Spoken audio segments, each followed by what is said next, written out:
নমস্কাৰ আজি আমি এই ভিডিঅ'টোত মাইক্ৰ'ছফ্ট ৱৰ্ডৰ খুবেই এটা সৰু আৰু দৰকাৰী কথা আলোচনা কৰিবলৈ ওলাইছো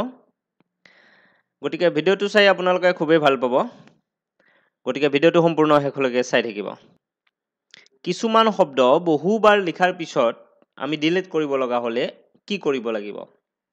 স্ক্ৰীনত আপোনালোকে দেখা পাইছে মই প্ৰতিজন মানুহৰ নামৰ আগত চিৰি ব্যৱহাৰ কৰিছিলোঁ এতিয়া মই গম পালো যে চিৰি লিখিব নালাগিছিল এনেকুৱা সময়ত মই কি কৰিম চাই থাকিব হোম টেবৰ একেবাৰে সো সাইডে থকা ৰিপ্লেস অপচনত মই ক্লিক কৰিম ক্লিক কৰাৰ লগে লগে এই ডায়লগ বক্সখন দেখা দিছে ফাইন্ড এণ্ড ৰিপ্লেস ডায়লগ বক্স এইখন দেখা দিছে ওপৰত মই চিৰি